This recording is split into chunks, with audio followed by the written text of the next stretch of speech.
Criticism from family cuts deeper than words from strangers. At home, where we expect warmth and safety, even a small remark can feel like a heavy judgment. A passing comment about how we live, how we raise our children, or how we spend our time can ignite sudden anger. Many of us know this sensation. The room stiffens, meals lose their ease. What should have been ordinary moments become scenes of tension. The issue is not only in the words spoken, but in how we receive them. Anger rises fast, fed by pride, fear of rejection, and the memory of old wounds. Take the son who proudly announces his career choice. He expects support, or at least recognition of his courage. Instead, his father shakes his head and says, "That's useless work." The son feels not only misunderstood but dismissed. His pride is bruised, and beneath the pride lies fear. What if my father is right? In that fear, anger ignites. It becomes less about the words and more about defending identity. The living room turns into a courtroom, with the son fighting to prove he is not a failure. Consider the daughter who balances children, home, and countless responsibilities. Her mother, meaning perhaps to advise, tells her, "You're neglecting your duties." Exhaustion turns instantly into resentment. She hears not advice, but condemnation. The message received is, "All my effort is invisible. Nothing I do is enough." Anger rises as a shield against that sense of invisibility. She feels judged not for a single mistake, but for her entire worth as a mother and daughter. Picture the spouse who carefully manages bills, trying to keep the family stable. In a moment of stress, the partner says, "You never handle money right." The words cut deeply, not only because of the accusation, but because they strike at competence.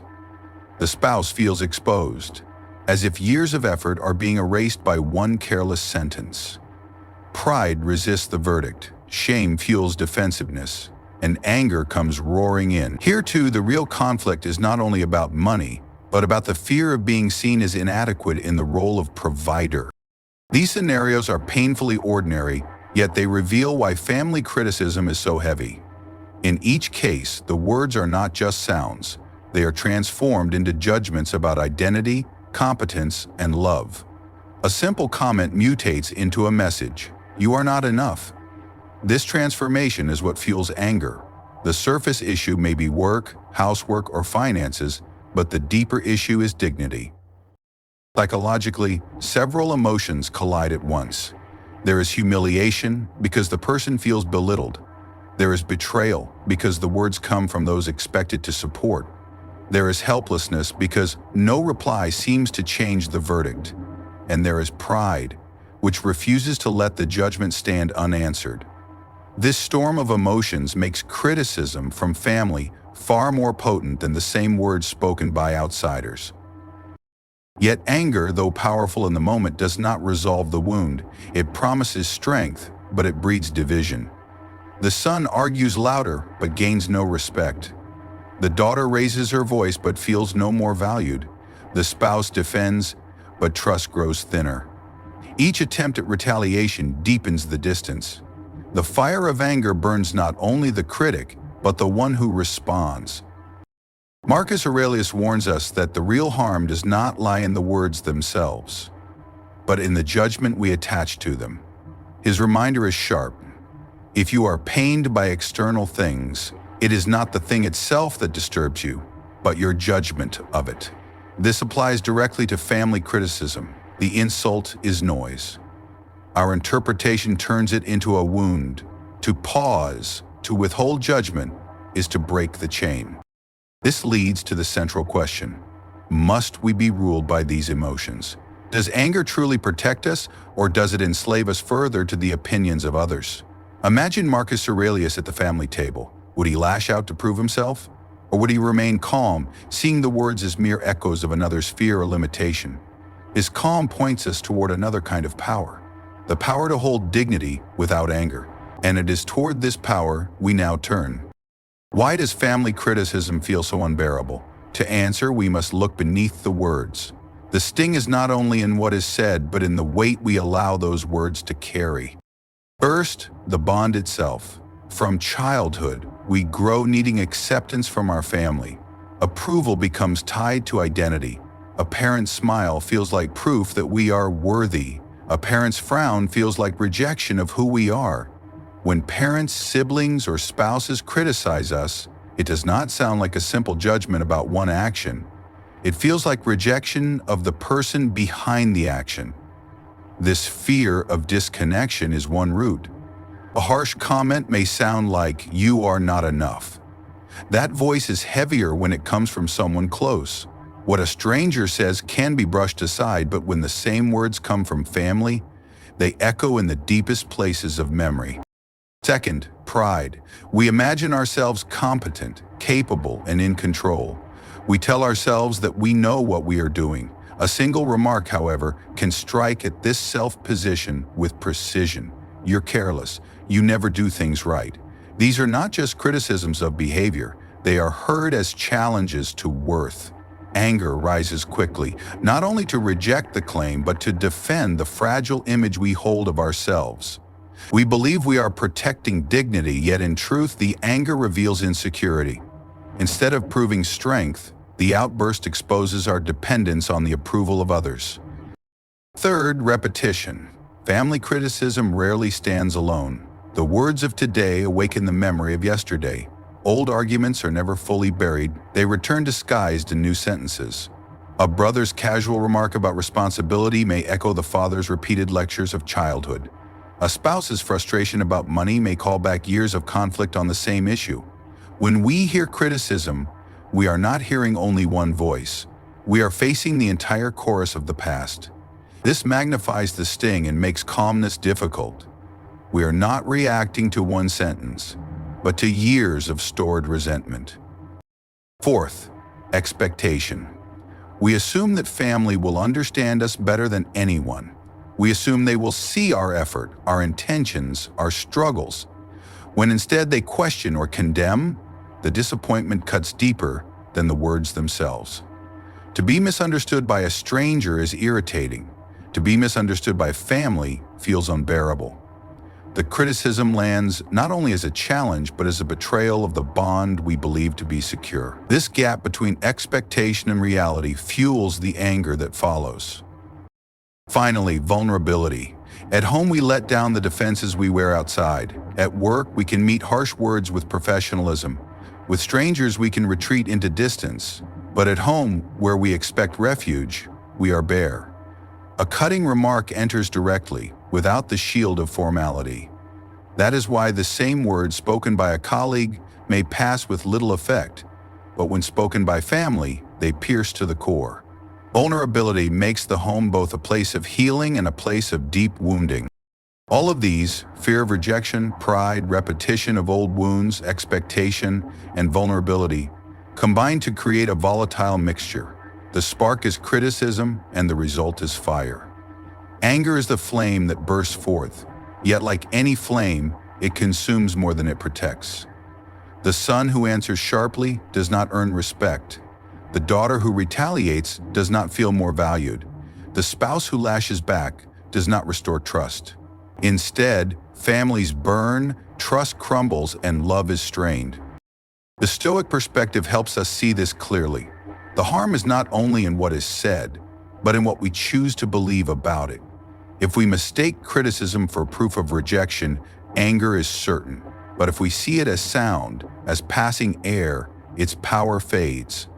Marcus Aurelius would remind us that words cannot wound unless we surrender our peace to them. The question is not whether family will criticize. We know they will. The question is whether we will let those words rule us, or whether we will rule ourselves.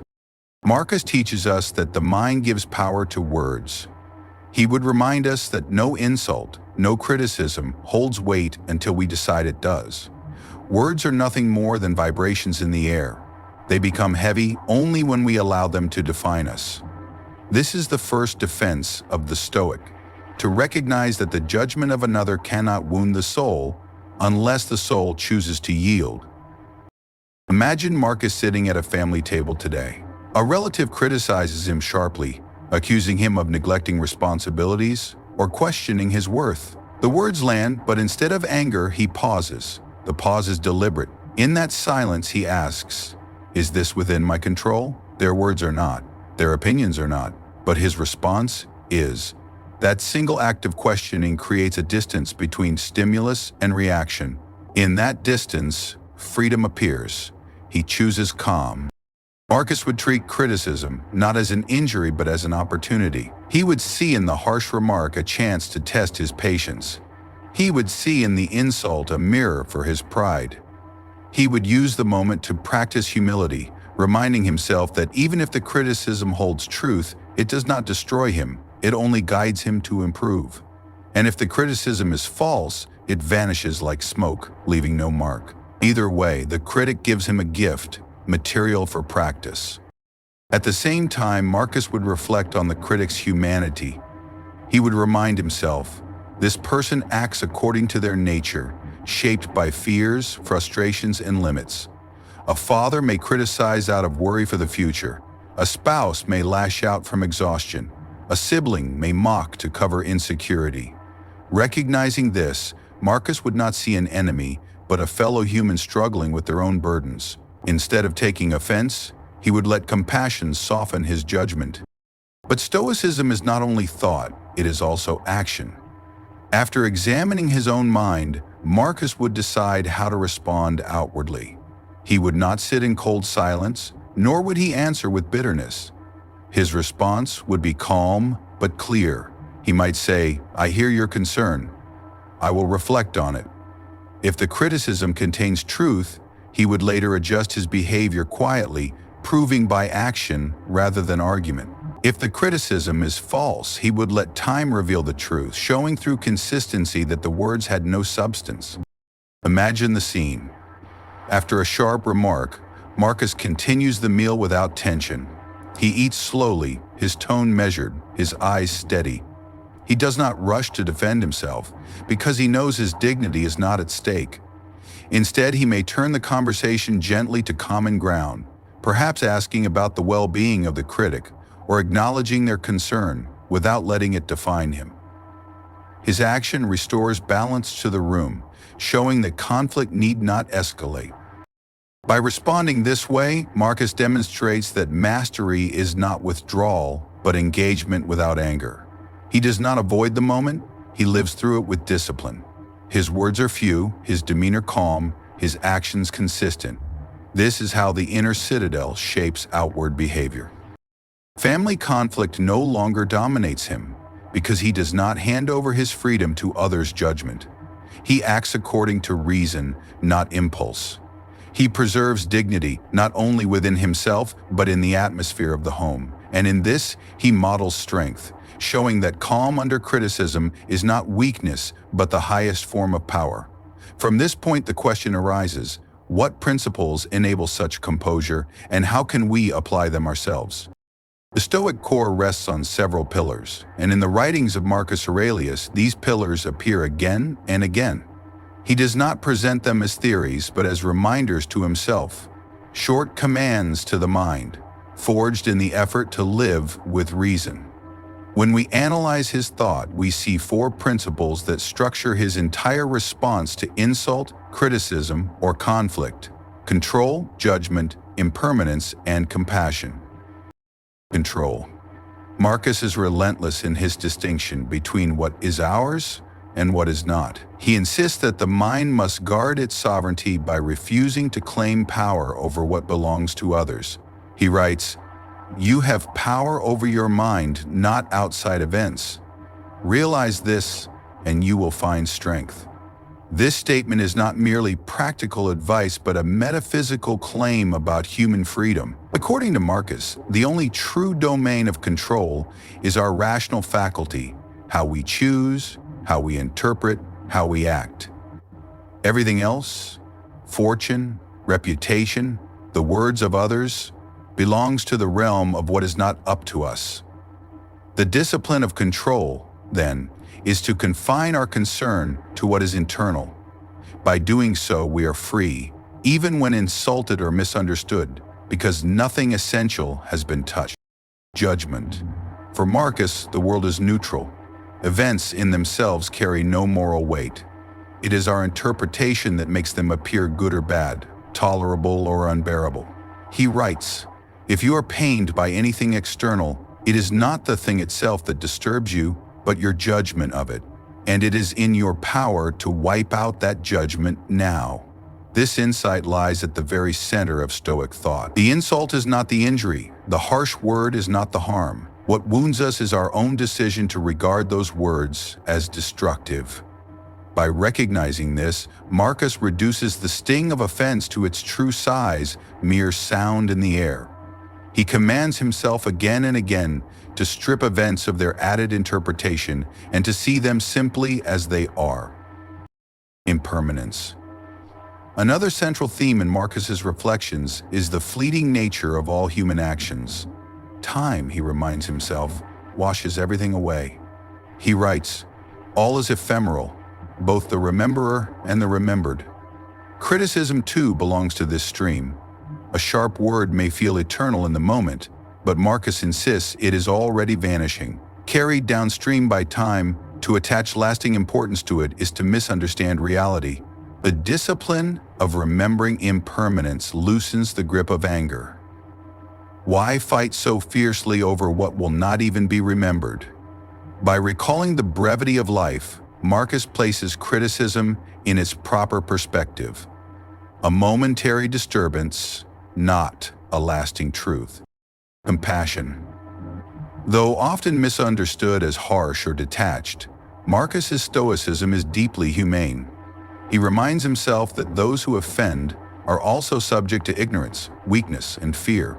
He writes, "Whenever you are about to find fault with someone, ask yourself, what fault of mine most nearly resembles the one I am about to criticize?" This principle creates compassion, not through sentiment, but through recognition of shared humanity. The critic acts according to their own limited understanding, just as we often do. To be angry at them is as irrational as to be angry at a fig tree for producing figs. By grounding his outlook in this recognition, Marcus transforms criticism into a reminder of common frailty. The response, then, is not fury, but patience. When we put these pillars together, we see the structure of Marcus's stoicism. Control directs us inward, reminding us that our mind is free. Judgment teaches us to suspend the interpretations that make words feel unbearable. Impermanence shows us the futility of clinging to offense. Compassion turns our gaze outward with clarity, reminding us that others act from ignorance as we often do. In combination, these principles dissolve the power of insult. Marcus does not argue that criticism will disappear. He accepts it as part of life. What he insists on is that we remain untouched in what matters most, the rational faculty that chooses how to live.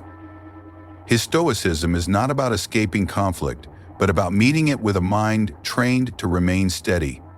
The pillars are reminders, not abstractions, practical exercises meant to be repeated until they form character. And this is the essence of Marcus Aurelius's view.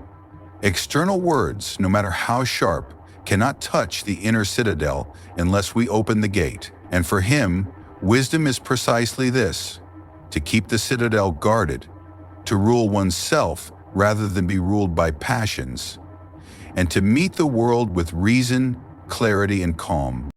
From Marcus' example, several lessons stand clear. His writings are not abstract philosophy for leisure, but instructions for survival in the face of conflict. He turns each moment of tension into material for practice. These lessons can be applied directly to family criticism, which is why they remain enduring and practical. 1. Build a habit of pause. Marcus shows us that the gap between stimulus and response is where freedom lives. He reminds himself again and again to stop before reacting. A harsh word strikes, but if we rush into reply, anger rules us. By pausing, taking a breath, reminding ourselves this is only sound, not truth, we reclaim sovereignty. The pause is not weakness, but mastery. Without it, we are slaves to reflex, no better than animals driven by impulse. With it, we are human beings exercising reason. Marcus calls us to remember that self-command begins not with grand victories, but with small moments of delay, where we prove that words alone cannot drag us into rage. 2. Examine pride. Words cut because we defend an image of ourselves. Marcus urges himself to strip away illusions of importance. He warns against clinging to titles, roles, or praise. Pride inflates anger, because when pride is wounded, the soul erupts. But humility disarms offense. If we can admit, I am imperfect, I make mistakes, then criticism loses its sting. Marcus understood this deeply. He wrote, "You are but a soul carrying a corpse." In that perspective, what does another's remark matter? To loosen pride is to loosen the chain of anger. Humility is armor stronger than rage because it cannot be pierced by insult. 3. Reinterpret criticism. Marcus teaches that events themselves are neutral. Interpretation gives them weight. Family words, however harsh, can be reframed. Sometimes they are false, born of misunderstanding or projection. In that case, we let them pass. Other times they contain truth. Then they become guidance, however poorly expressed. Either way, anger is needless. If false, the words vanish. If true, they help us grow. Marcus repeats this principle. If it is in accord with reason, accept it. If it is not, let it go. Criticism becomes not an injury but a teacher, revealing either our strength to endure or our chance to improve. 4. Remember love. Stoicism is often mistaken for cold detachment, yet Marcus's writings show a deeper compassion. He saw clearly that people act from ignorance, fear, or worry. Family members who criticize may do so clumsily, but beneath the harshness there is often concern. A mother rebukes because she fears for her child's future. A father scolds because he is anxious about stability. A spouse complains because they long to be seen. Marcus urges us to strip away the roughness of words and to look at intent.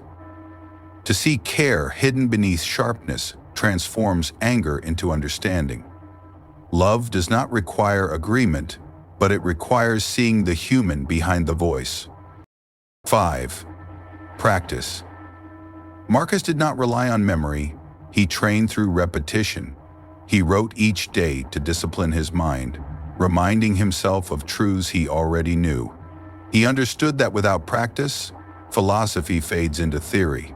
He reviewed his failures and resolved to act differently tomorrow. We can follow this model. At the end of each day, we may ask, what words stirred anger? Why did I allow them power? Writing them down reveals patterns. Over time, the roots of our anger become visible. Once seen, they lose strength. Marcus shows us that philosophy is not a shield picked up once, but a discipline sharpened daily. Taken together, these lessons form a path of freedom. Each criticism becomes material for training. Each moment of restraint builds strength. Over months, we begin to notice the difference. Words that once enraged us now seem lighter. Over years, this strength becomes unshakable. What once ruled us no longer has power. Marcus demonstrates that mastery is not in conquering others, but in conquering the passions within. This leads naturally to the question of application. If each lesson is practiced, how do they reshape daily life? How can they turn the sharpness of family criticism into a chance for growth instead of conflict? To answer this, we must move from lessons to practice, from insight to action, and see how Stoicism can be lived out in the most ordinary rooms of our homes. In our age, criticism multiplies. It no longer comes only at the dinner table, but arrives constantly, through phones, screens, and endless notifications. Words travel faster and reach deeper. Families argue not only face-to-face, but through texts, group chats, and online posts. The form has changed, but the principle of Stoicism remains. Control your response. We cannot silence the voices of others, but we can silence the tyranny of our own anger. Imagine you receive a harsh message from a parent. The words accuse, perhaps question your choices, perhaps compare you unfavorably to someone else. The impulse is to reply instantly, to defend, to prove yourself right. But Stoicism calls for delay. You pause. You remind yourself, This message is their view, not my truth. In that pause lies freedom. You may respond later, when calm, or you may choose not to respond at all. Both options preserve dignity. The key is that you refuse to be pulled into reaction. Marcus Aurelius would see this as an exercise in sovereignty, the refusal to hand control of the mind to another's judgment. The same principle applies in workplaces. A colleague criticizes unfairly, perhaps they exaggerate mistakes or shift blame. The reflex is to defend with sharpness, to retaliate, but the Stoic response is steady. First, clarify facts without hostility. Second, decide if correction is necessary. If so, correct with composure. If not, let the remark pass into silence. Anger does not improve the truth. Marcus would remind us, if it is not right, do not do it. If it is not true, do not say it. To act with steadiness, without letting fury rule, is already victory. At home, the test becomes sharper. A spouse may criticize, sometimes unfairly, sometimes with clumsy honesty. The natural response is fire for fire.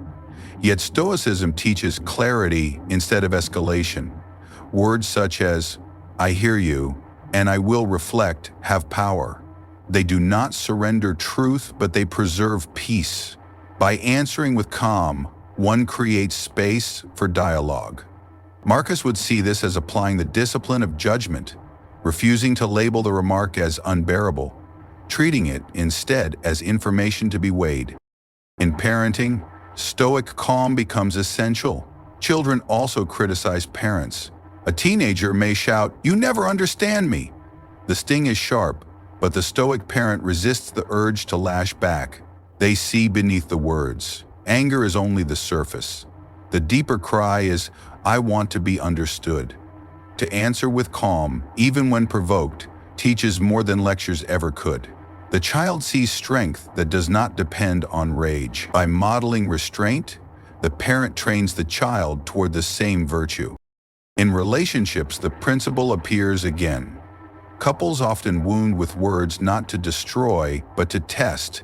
A partner may say, "You don't care about me."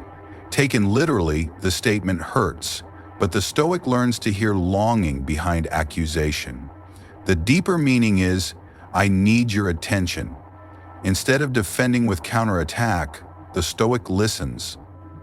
This listening disarms anger and nurtures trust. As Marcus taught, understanding the motives behind words reduces their sting. The practice of compassion transforms conflict into closeness. The implications stretch beyond the household. When Stoic calm is practiced in families, it radiates outward. A peaceful dinner table becomes the seed of a peaceful community. Children who witness restraint in their parents learn to master themselves. Spouses who practice calm strengthen trust rather than resentment. Small acts of discipline, repeated daily, shape character and culture. Marcus would remind us that the harmony of the whole depends on the discipline of each part. In this way, Stoicism is not a retreat from modern life, but an answer to it. In a society driven by outrage, where anger spreads faster than reason, the Stoic stands apart. They refuse to give fury the final word. They protect peace without abandoning truth. Marcus Aurelius, if present today, would see clearly. The storms of criticism are louder, but the remedy remains unchanged. Control your response, master judgment, remember impermanence, and act with compassion. By doing so, the mind stays free, even in a world of constant noise. This leads us naturally to the conclusion. If criticism will never end, the question is how we choose to live with it. For Marcus, the answer is not withdrawal, but mastery. In every home, in every workplace, in every conversation, the chance remains to practice Stoicism, and with practice, calm becomes unshakable, turning family conflict into the very field where strength is forged.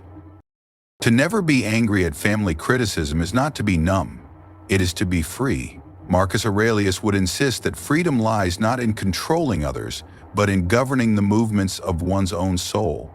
Anger promises strength, but in truth, it enslaves us to others' words. When we erupt in fury, we are no longer acting from reason. We are being driven by the judgment of another. Marcus shows us the alternative: reflection, humility, and compassion. These are not relics of ancient thought, but disciplines of survival in every age. Families thrive not when anger rules, but when calm prevails. Freedom begins with reflection. Marcus urges us to stop and examine impressions before we assent to them. The remark of a parent, the complaint of a spouse, the frustration of a child, these are external impressions. They may appear sharp or unbearable, but only if we grant them authority over us. Reflection allows us to pause, to test whether the words are true, and to refuse false judgments. In this lies the first form of freedom: to remain steady in the face of provocation. Humility deepens that freedom. Marcus writes often of human smallness, our brief lives, our shared flaws, our limited understanding. When we remember this, pride loosens its grip. Criticism loses its power when we no longer cling to the illusion of perfection. To accept that we are fallible is to make room for correction without rage. A harsh remark may sting, but humility transforms it into a chance to learn or a chance to practice patience. The humble are not broken by words, they are strengthened by them. Compassion completes the Stoic response. Marcus teaches that those who offend act from ignorance or fear. The parent who criticizes may be anxious for the future. The spouse who complains may be longing for care. The child who lashes out may feel unseen. To meet these words with calm is not weakness but clarity. We recognize the humanity behind the insult. We refuse to mirror anger with anger. Instead, we choose patience, which preserves peace within ourselves and within the home. Every home can become a place of peace if even one person practices Stoicism. It does not require the whole family to change. It requires one person to break the cycle. By mastering yourself, you model strength for others. Children who see calm learn calm. Spouses who witness restraint learn trust. Parents who experience patience may soften their own tone. The ripple begins small, but it spreads. By refusing anger, you invite love. By refusing to retaliate, you create space for healing. This is the Stoic path. It is not a distant philosophy, but a way of living that touches every meal, every conversation, every conflict. It demands discipline, but it offers freedom.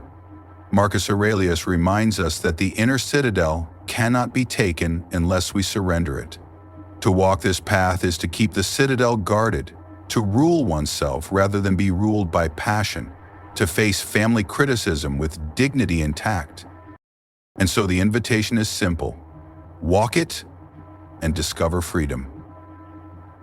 If you find meaning here, subscribe to Sophoria. Share in the comments, how has family criticism tested you and how have you responded?